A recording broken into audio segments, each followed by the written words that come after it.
Hello everyone, मैं आकांक्षा सिंह आप सबका स्वागत करती हूँ हमारे पैगासस के ऑफिशियल यूट्यूब चैनल पर। आज हम लोग फिर से जुड़े हैं, इकट्ठे हुए हैं, करंट अफेयर्स डिस्कस करेंगे। जो भी आज यानी कि 4 नवंबर से रिलेटेड जो भी इंपॉर्टेंट करंट अफेयर्स हैं हम उसको डिस्कस करेंगे। पहले कुछ MCQs कवर करेंगे, देन डिटेल न्यूज़ कवर करते हैं। अगर आप हमसे डेली जुड़े हुए हो आपको हमारा पैटर्न समझ में आ जाएगा। 3 दिन कंटिन्यू आप जुड़िए, आपको चीज़ें समझ में आने लग जाएगी। सबसे पहला क्वेश्चन है हमारे पास world vegan day. Okay, first question क्या है, वर्ल्ड वीगन डे कब मनाया जाता है? World vegan day is celebrated every year on which day? कौन सा दिन? वीगन की बात करूँ तो वीगन क्या होता है? एनिमल। ओके, एनिमल जो प्रोडक्ट्स होते हैं, एनिमल प्रोडक्ट्स नहीं खाते जो लोग, उनको क्या कहते हैं? वो वीगन कहलाते हैं। एनिमल प्रोडक्ट्स नहीं खाना होता है, वीगन प्रोडक्ट है। एनिमल से रिलेटेड कोई भी चीज़, जैसे कि हमने मान लिया एग, ओके, मीट, इवन जो मिल्क होता है, ठीक है, मिल्क और मिल्क से बने हुए जो भी प्रोडक्ट्स होते हैं, दही, पनीर, ऐसी कोई भी चीज़ें नहीं खाते। मांस मछली की बात नहीं हो रही है, एनिमल प्रोडक्ट्स में वो भी आ जाएंगे। मिल्क से रिलेटेड जो सहकारी, जो अपन है ना सादा भोजन खाते हैं, सहकारी खाना खाते हैं, वो कैसा होता है? वो उसमें हम मिल्क, पनीर भी ऐड करते हैं, पर इसमें मिल्क भी ऐड नहीं करना होता, मिल्क से रिलेटेड प्रोडक्ट्स भी ऐड नहीं करते। वो चीज़ें क्या कहलाती है? वीगन कहलाती है। ठीक है, वो चीज़ें क्या कहलाती है? वीगन कहलाती है। कब मनाया जाता है? ये है इस बार का। ओके, इस बार का वर्ल्ड वीगन डे का इस बार का थीम क्या है? एग्जामिनर जो होता है हमसे थीम पूछता रहता है। ओके, जो भी थीम होता है वो हमसे एग्जामिनर्स थोड़ा टाइम से पूछता रहता है। जो डे रहा हमें याद रह जाता है, कौन से दिन वो पड़ा वो हमें याद रह जाता है, बट हम क्या थीम भूल जाते हैं। थीम क्या हो जाएगा? Celebrating for a good cause. ये क्या है? ये इस बार का थीम है। Celebrating for a good cause क्या है? वर्ल्ड वीगन डे का थीम है। वर्ल्ड वीगन डे समझ में आ गया। वीगन प्रोडक्ट्स क्या होते हैं कि एनिमल से बने हुए कोई भी चीज़ या एनिमल से रिलेटेड कोई भी चीज़, एनिमल प्रोडक्ट्स नहीं खाना होता है, वो लोग होते हैं वीगन। ओके, अगर यही चीज़ें आई है, एक बार हम लोग इम्पॉर्टेंट डेज देख लेते हैं, क्या क्या चीज़ें इंपॉर्टेंट रही है। अभी अक्टूबर ख़त्म हुआ है, अक्टूबर में इंपॉर्टेंट डेज कौन कौन से थे? सबसे पहले हम बात करते हैं 1 अक्टूबर को। 1 अक्टूबर को कौन सा डे मनाते हैं हम लोग? 1 अक्टूबर को मनाते हैं हम लोग international coffee day. International coffee day कब मनाया जाता है? 1 अक्टूबर को। नेक्स्ट हम बात करें 2 अक्टूबर। 2 अक्टूबर को हम सब जानते हैं 2 अक्टूबर को क्या आता है? गांधी जयंती आता है, लाल बहादुर शास्त्री जी का बर्थडे था। तो ये चीज़ें तो हमें याद है। साथ ही साथ इस दिन क्या मनाते हैं? International day of non violence. Okay, international day of non violence जो हम मनाते हैं वो कब मनाते हैं? 2 अक्टूबर को। आप लोगों को पता होगा 5 सितंबर को हम लोग क्या मनाते हैं? Teachers day, national teachers day. Sarvepalli Radhakrishnan का बर्थडे आता है 5 सितंबर को। वैसे ही 5 अक्टूबर को हम क्या मनाते हैं? World world teachers day. Teachers day, ठीक है, वर्ल्ड टीचर्स डे आता है 5 अक्टूबर को। 5 सितंबर, एक महीने पहले क्या आता है? World national teachers day. Next इससे ही 10 दिन बाद ले लो, ये 5 तारीख को वर्ल्ड टीचर्स डे आता है, तो 15 तारीख को 15 अक्टूबर को क्या आ जाएगा? World students day.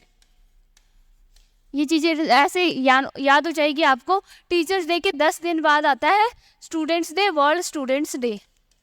Okay, next हम लोग चलते हैं और क्या चीज़ें आती है, जैसे कि 16 अक्टूबर को क्या आता है? 16 अक्टूबर को आता है world food day. World food day. Okay, और हम बात करें और इम्पॉर्टेंट डेज क्या क्या है अक्टूबर के अंदर देखें तो 11 अक्टूबर को क्या मनाते हैं हम लोग? 11 अक्टूबर को मनाते हैं international girl child day. International girl child day कब आता है आपके? 11 अक्टूबर को। और कुछ चीज़ें हैं, और भी कुछ इंपॉर्टेंट डेज आता है, जैसे कि हम बात करें 8 अक्टूबर। ठीक है, 8 अक्टूबर रह गया हमारा। 8 अक्टूबर को क्या आता है? 8 अक्टूबर को हम मनाते हैं Indian air force day. Indian air force day. Okay, ये कब मनाते हैं हम लोग? 8 अक्टूबर को। ऐसे और भी चीज़ें आती है, जैसे कि हम बात करें 24 अक्टूबर। 24 अक्टूबर को हम लोग क्या मनाते हैं? बहुत इंपॉर्टेंट डे है, बहुत ज़्यादा इंपॉर्टेंट है, एग्जाम्स में काफ़ी बार पूछा जाता है, यूनाइटेड नेशन डे। इस दिन यूनाइटेड नेशन की स्थापना हुई थी। अगर हम बात करें 31 अक्टूबर को क्या आता है? 31 अक्टूबर को क्या मनाते हैं हम लोग? इस दिन हम लोग मनाते हैं राष्ट्रीय एकता दिवस। ओके, राष्ट्रीय एकता दिवस, नेशनल यूनिटी डे। ओके, ये सब ऐसे बहुत सारे इंपॉर्टेंट डेज है। तो ये मोस्ट इंपॉर्टेंट डेज जो आपके अक्टूबर मंथ में मनाए जाते हैं वो हमने यहाँ देखा। साथ ही साथ अगर मैं बात करूँ 30, जैसे कि 2 अक्टूबर को गांधी जयंती आता है, महात्मा गांधी जी का बर्थडे, वैसे ही 31 अक्टूबर को किनका बर्थडे है? हमारे इंडिया के first home minister. Okay, first home minister थे कौन? सरदार वल्लभ भाई पटेल। सरदार वल्लभ भाई पटेल जी का बर्थडे आता है। साथ ही साथ 31 अक्टूबर को हम क्या मनाते हैं? विजिलेंस डे भी हम 31 अक्टूबर को मनाते हैं। तो ये कुछ इंपॉर्टेंट चीज़ें थी जो हमने एक बार में रिकॉल कर लिया। ओके, वापस आते हैं हम हमारे पॉइंट के ऊपर कि वीगन डे कब मनाते हैं। ये क्वेश्चन है, कब मनाते हैं हम लोग? 1 नवंबर को क्या मनाया जाता है? आपके वीगन डे मनाया जाता है। ओके, नेक्स्ट चलते हैं। अगला क्वेश्चन है हमारे पास, which of the following state does not celebrate? इनमें से कौन सा स्टेट है, ऐसा कौन सा राज्य है जो 1 नवंबर को, कब? 1 नवंबर को अपना फाउंडेशन डे नहीं मनाता है। 1 नवंबर को अपना फाउंडेशन डे नहीं मनाता है। तो अगर हम बात करें कि 1 नवंबर को फाउंडेशन डे आता किस किस का है, तो टोटल ऐसे 7 स्टेट्स हैं। ओके, 7 स्टेट्स हैं और साथ ही साथ 2 यूनियन टेरिटरीज हैं, 7 राज्य हैं और 2 केंद्र शासित प्रदेश है जिसका कि 1 नवंबर को फाउंडेशन डे आता है। कौन कौन से हैं? यहाँ देख लो आप, कौन कौन से हैं? हरियाणा, केरला, कर्नाटक, मध्य प्रदेश। ओके, और यहाँ से आप ऑप्शन ले सकते हैं छत्तीसगढ़,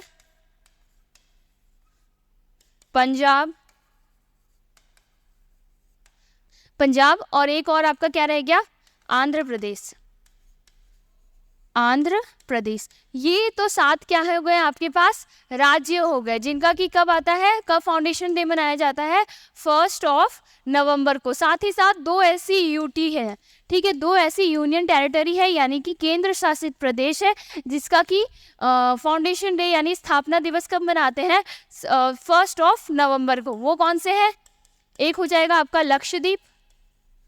ओके, एक हो जाएगा लक्षद्वीप और दूसरा है हमारे पास पौंडीचेरी। ये इनका कब आता है? 1 नवंबर का। आपका आंसर का क्या बन गया? किसका नहीं आता है? राजस्थान का नहीं आता। तो सवाल है कि तो फिर राजस्थान का कब आता है फाउंडेशन डे? राजस्थान का स्थापना दिवस आता है आपके 30 मार्च को। ओके, 30 मार्च 1949 को राजस्थान की स्थापना हुई थी। ओके, नेक्स्ट चलते हैं हम लोग। Who has been awarded is the best photographer? ठीक है, बेस्ट फोटोग्राफर का अवार्ड दिया गया है 10 ईयर, कितने?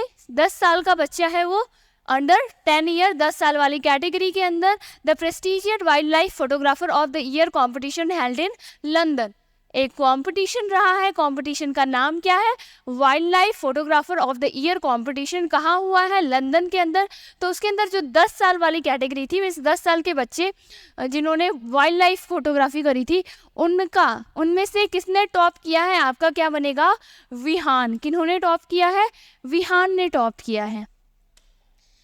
नेक्स्ट हमारे पास क्वेश्चन है, हु अमंग द फॉलोइंग, किन्होंने जीता है मैंस वैलियंट डियोर अवार्ड? ठीक है, मैंस वैलियंट डियोर अवार्ड रहा है, वो किन्होंने जीता है? हमने ये न्यूज़ कल ही कवर करी है, आज उसको एमसीक्यू में ले रहे हैं ताकि आपका न्यूज़ रिकॉल हो जाए। कल ही ये न्यूज़ हमने कवर करी है। तो किन्होंने जीता है?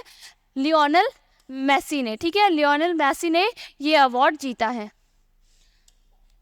अभी देखो एक बार जो रिसेंटली जिन जिन लोगों को अवार्ड मिला है हम वो चीज़ें फटाफट से डिस्कस कर लेते हैं।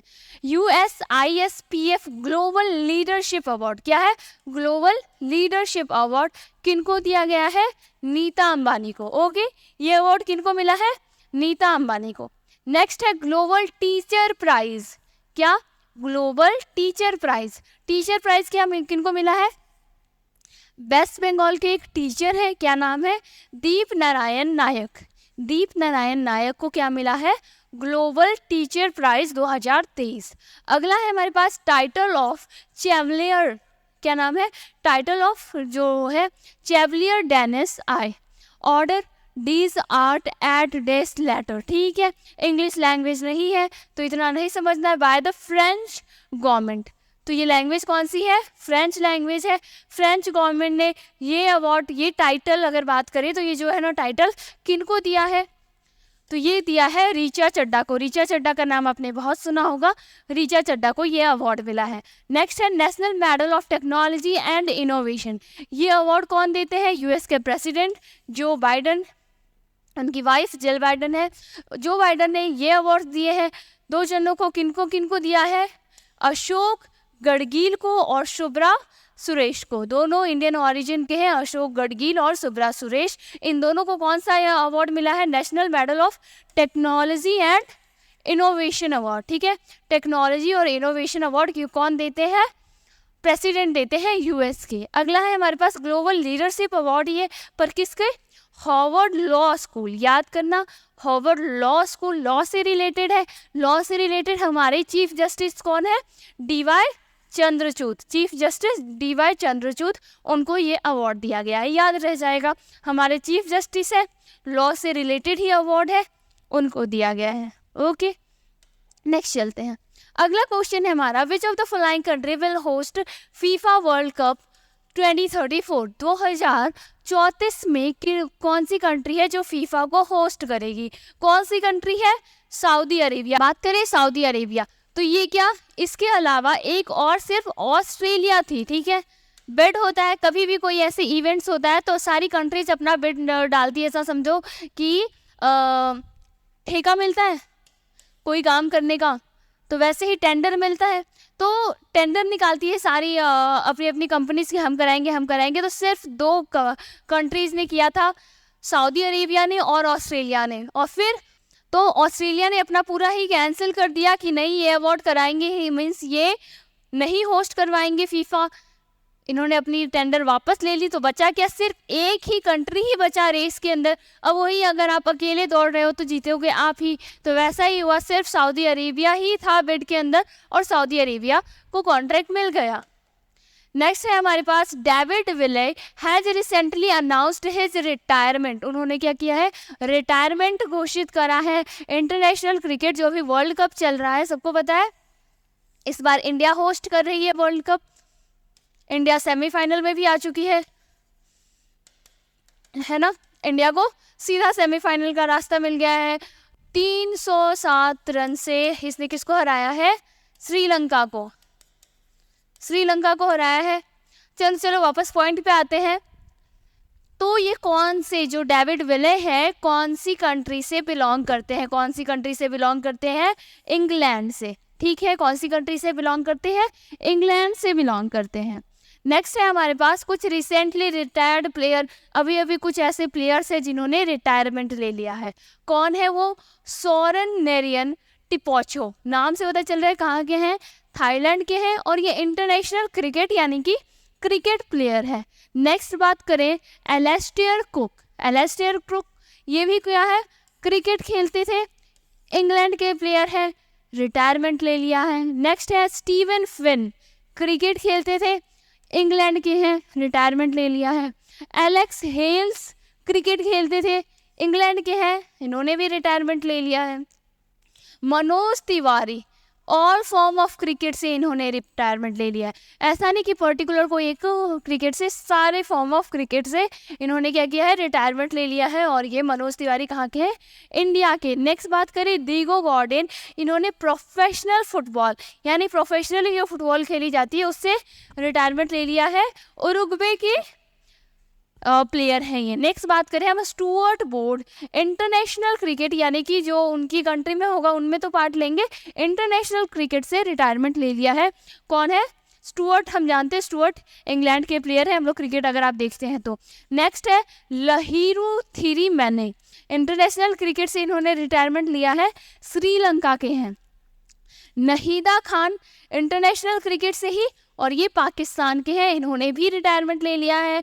शबनम इस्माइल, ये इन्होंने भी इंटरनेशनल क्रिकेट से रिटायरमेंट ले लिया है और ये कहाँ के हैं? आपके साउथ अफ्रीका से बिलोंग करते हैं।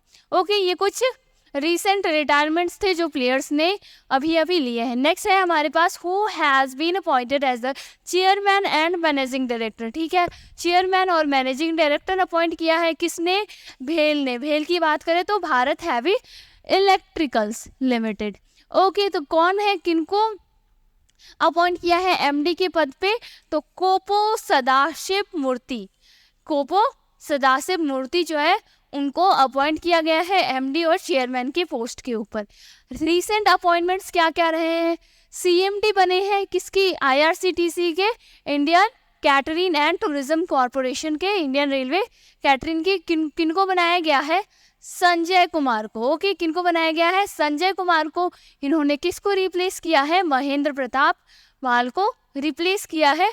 आईआरसीटीसी के नए सीएमडी बने हैं कौन? संजय कुमार। नेक्स्ट है सीएमडी ही अपॉइंट हुए हैं कहाँ के? एचयूडीसीओ के। अगर एचयूडीसीओ की फुल फॉर्म की बात करें तो क्या होता है? Housing and urban development corporation. ठीक है, इसके नए सीएमडी किनको बनाया गया है? संजय कुलश्रेष्ठा को। ये जो न्यूज़ है हमने काफ़ी बार देख रखी है, अब तक आपको लर्न हो जानी चाहिए। ओके, नेक्स्ट है इंटरनेशनल डेयरी फेडरेशन के नए बोर्ड ऑफ मेंबर कौन बने हैं? डॉक्टर मिनेश शाह। डॉक्टर मिनेश शाह को इंटरनेशनल डेयरी फेडरेशन बोर्ड का नया मेंबर बनाया गया है। अगला है finance director of Indian renewable energy development agency limited के नए डायरेक्टर बने हैं, कौन बने हैं? विजय कुमार मोहंते। किनको बनाया गया है? विजय कुमार मोहंते को। अगला है national president of the Indo American Chamber of Commerce. किसका? Indo American Chamber of Commerce के नए कौन बनाए गए हैं? नेशनल प्रेसिडेंट बनाए गए हैं और ये किनको बनाया गया है? पंकज बोहरा को बनाया गया है। ओके, नेक्स्ट चलते हैं हम लोग। अगला क्वेश्चन है आपके पास, who has been nominated to lead the World Health Organization. बहुत टाइम से इस चीज़ के ऊपर कंट्रोवर्सी थी, फाइनली कौन जीत गई है? किनको बना दिया गया है? साउथ ईस्ट एशिया रीजन के लिए किनको फाइनली बना दिया गया है? क्या याद रखोगे? सईमा वज़ीद को। किसको? सईमा वज़ीद को। इनकी बात करी तो ये कौन है? Prime minister Sheikh Hasina. जानते हैं आप लोग? प्राइम मिनिस्टर शेख हसीना कहाँ की प्राइम मिनिस्टर है? बांग्लादेश की। बांग्लादेश की प्राइम मिनिस्टर है शेख हसीना, उनकी डॉटर है ये। ओके, उनकी बेटी है कौन? समिया वज़ीद। अगला है आपके पास, how much lakh crore rupee were GST collected in October 2023। GST की अगर हम बात करें, जीएसटी की बात करें तो ये कब लॉन्च किया गया था? फर्स्ट ऑफ जुलाई 2017 के अंदर इसे लॉन्च किया गया था, इसलिए हम 1 जुलाई को क्या मनाते हैं? जीएसटी डे मनाते हैं। 1 जुलाई को जीएसटी डे मनाते हैं। 1 जुलाई को और क्या क्या इंपॉर्टेंट डेज होता है? 1 जुलाई को हम और कौन कौन से इंपॉर्टेंट डेज मनाते हैं एक बार वो देख लेते हैं।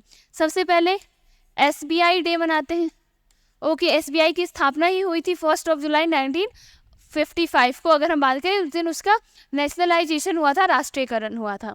नेक्स्ट बात करते हैं, इस दिन चार्टेड अकाउंट डे आता है, सीए डे आता है। नेक्स्ट बात करें, इस दिन डॉक्टर्स डे आता है। ओके, बहुत सारे इंपॉर्टेंट डेज रहते हैं 1 जुलाई को, आप याद रखेंगे। तो हमारा क्वेश्चन क्या है? कितना कलेक्शन रहा है? कलेक्शन की बात करें तो ये अभी तक का सबसे हाईएस्ट जीएसटी कलेक्शन रहा है। कितना रहा है? इसमें भी आपको जो सबसे हाईएस्ट नंबर है उसको मार्क कर दो, 1,72,003 करोड़। ओके, नेक्स्ट है हमारे पास, which of the following city has been declared the city of music. इस बार 2 ऐसी सिटीज़ है जिसको, एक को सिटी ऑफ म्यूजिक और एक सिटी ऑफ लिटरेचर क्या किया गया है, चुना गया है। किसने किया है, यूनेस्को ने। यूनेस्को की बात करें तो यूनेस्को का हेडक्वार्टर कहाँ है, पेरिस, फ्रांस के अंदर। ओके, कहाँ है, पेरिस, फ्रांस के अंदर। एक सिटी है जिसको सिटी ऑफ म्यूजिक चूज किया गया है, वैसे ही एक सिटी क्या है जिसको सिटी ऑफ लिटरेचर चूज किया गया है।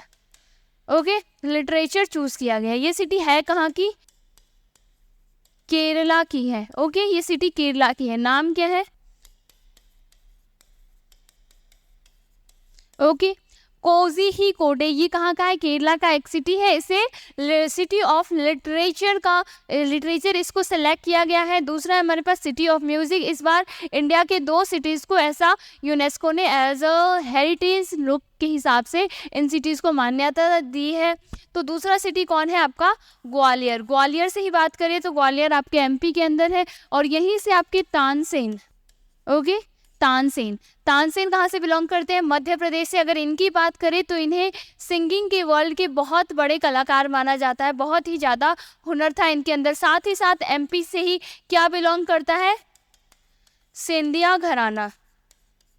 ओके, ये घराना भी जो है म्यूज़िक के लिए बहुत इम्पॉर्टेंट है, इसलिए ग्वालियर को सिटी ऑफ म्यूज़िक यूनेस्को ने चूज़ किया है। और सिटी ऑफ लिटरेचर कहाँ रहा है, कोझिकोड में। नेक्स्ट है अबाउट यूनाइटेड नेशंस के बारे में कुछ चीज़ें जान लेते हैं। यूनेस्को, यूनाइटेड नेशन, ठीक है, इसका फुल फॉर्म क्या है, United Nations Educational, Scientific and Cultural Organization is a specialised agency United Nation that promote cooperation among nations through the education.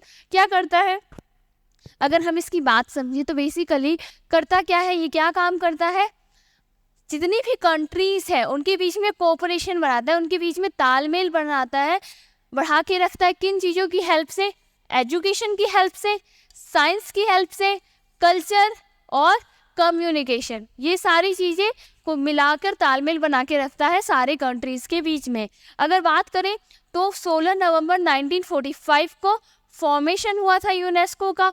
Headquarter कहाँ है, पेरिस, फ्रांस के अंदर। डायरेक्टर जनरल कौन है, ऑड्रे अजोले, ठीक है, ये भी कहाँ के हैं, फ्रांस के। और 193 टोटल मेंबर कंट्रीज है, इसके देश इसके सदस्य हैं। नेक्स्ट चलते हैं हम लोग।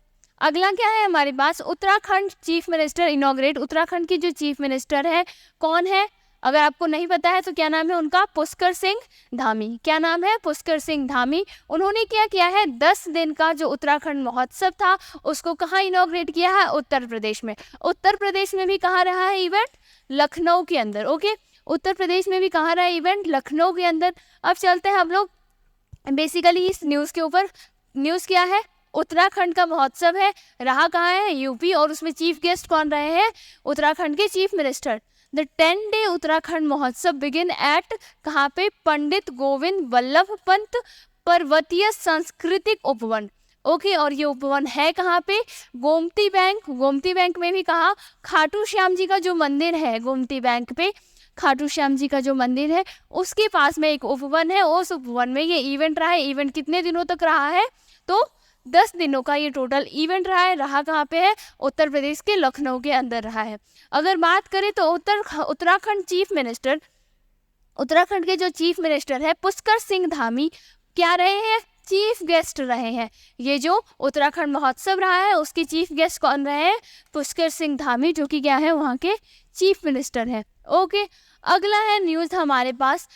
Prime minister Narendra Modi has launched the Mera Yuva Mera Bharat platform for the youth of the country. किन के लिए, कंट्रीज़ के जो यूथ है उनके लिए बेसिकली ये स्टार्ट किया गया है। और ये किया कहाँ गया है, कर्तव्य पथ पे। कहाँ पे, कर्तव्य पथ पे। कब किया गया है, नेशनल यूनिटी डे यानी कि राष्ट्रीय एकता दिवस के टाइम ये चीज़ करी गई थी। किनके द्वारा, प्राइम मिनिस्टर मोदी जी के द्वारा मेरा माय भारत जो है ये लॉन्च किया गया था।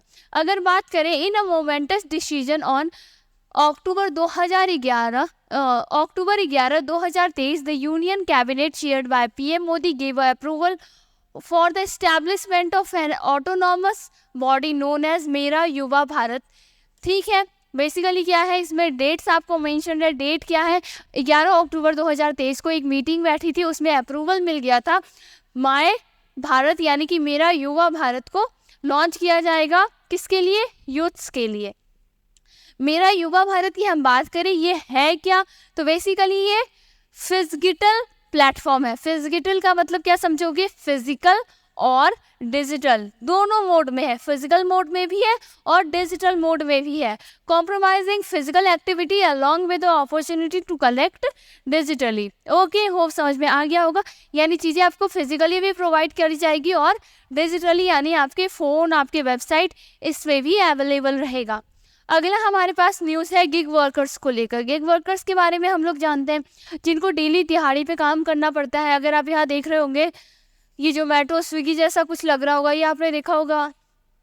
अर्बन क्लैप आते हैं आपके घर पे, आपके सैलून जो होता है, सैलून घर पे आ जाता है, सारी साफ़ सफाई, आपके सोफ़ा क्लीन करने वाले आ जाते हैं, तो ऐसे इनको गिग वर्कर्स कहते हैं। साथ ही साथ जोमेटो, स्विगी, ओला, उबर, रैपिडो, ऐसे जितने भी हैं इनको हम गिग वर्कर्स में इंक्लूड करते हैं।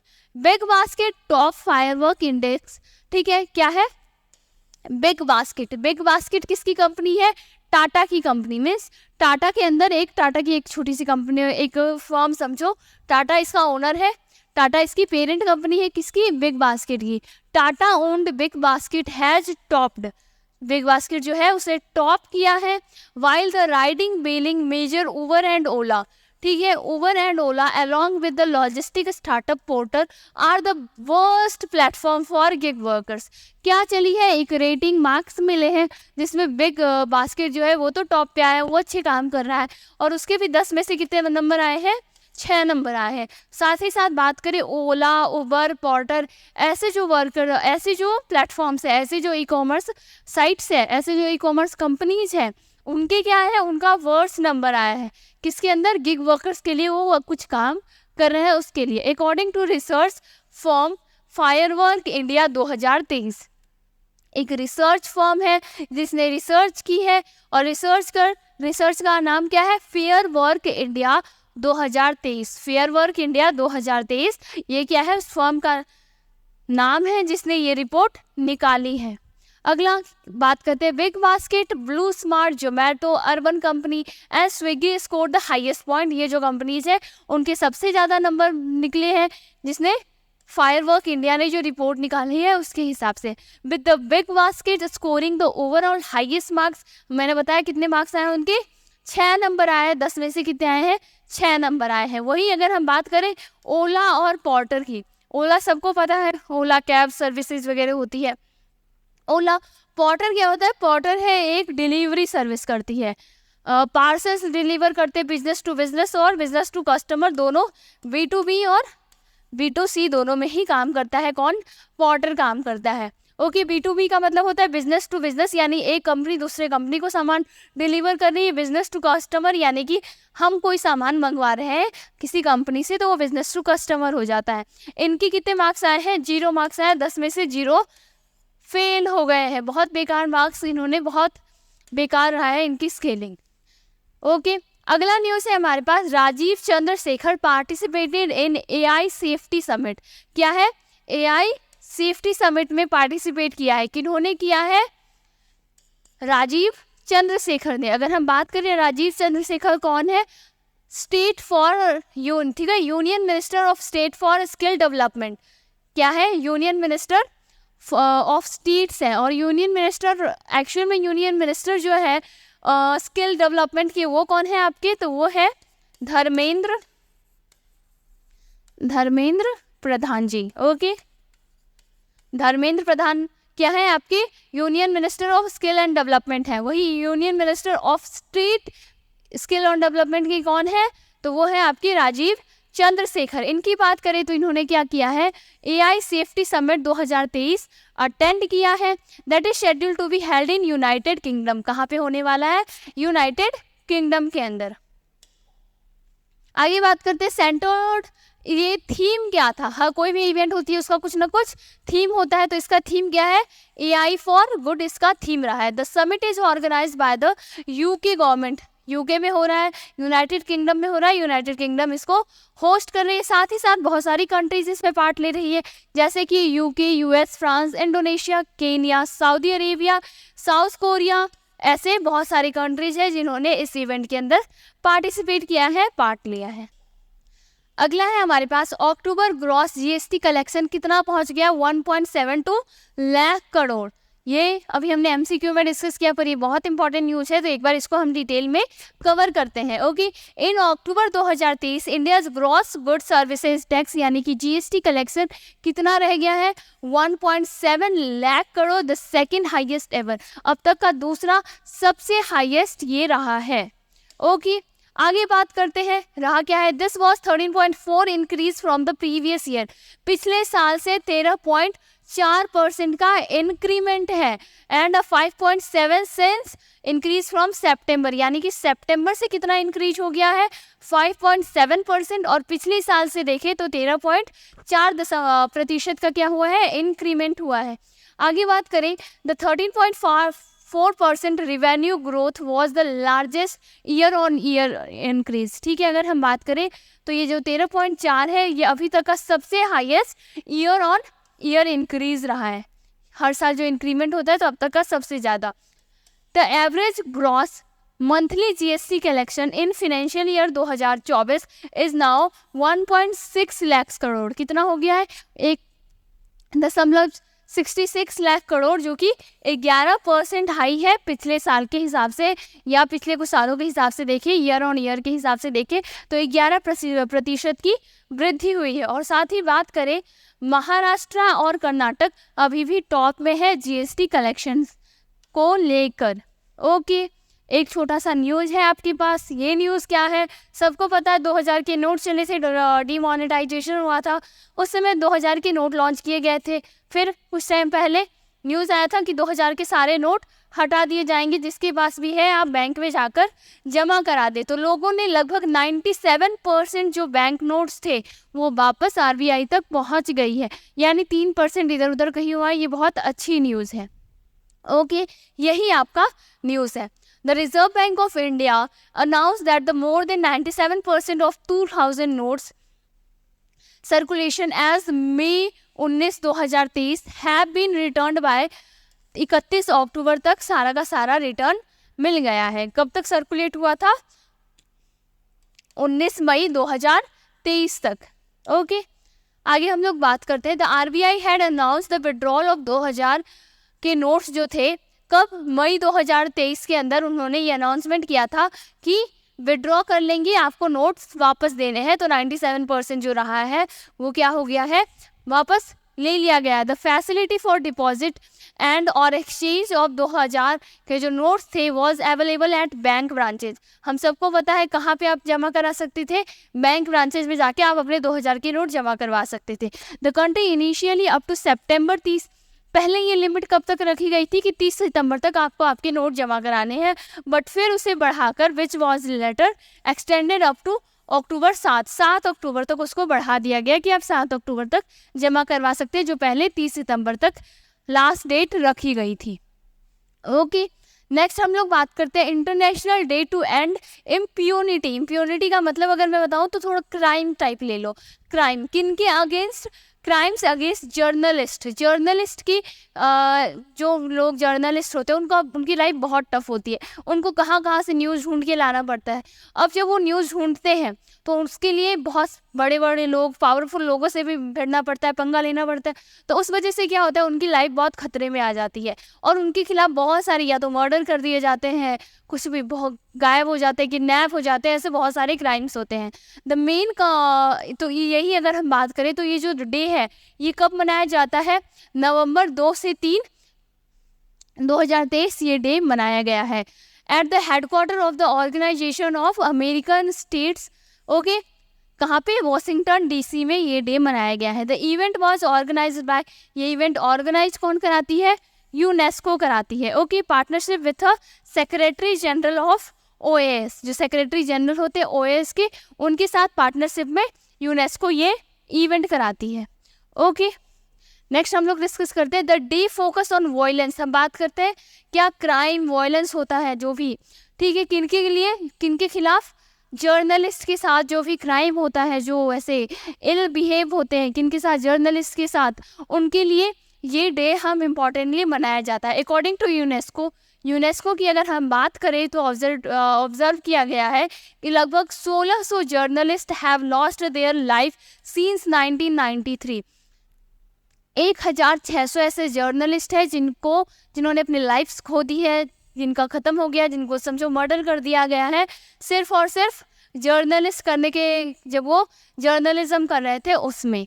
ओके, किसी journalist murders go under solve, और ऐसे बहुत सारे केसेस रहे हैं, वो कैसा रहा है, अनसॉल्व केसेस रहे हैं, बहुत सारे केसेस अब तक सॉल्व ही नहीं हुए हैं। तो इसके लिए हम 2 और 3 नवंबर को क्या मनाते हैं, आपके जर्नलिस्ट के अगेंस्ट जो क्राइम्स किए जाते हैं वो इम्प्यूनिटी डे मनाया जाता है।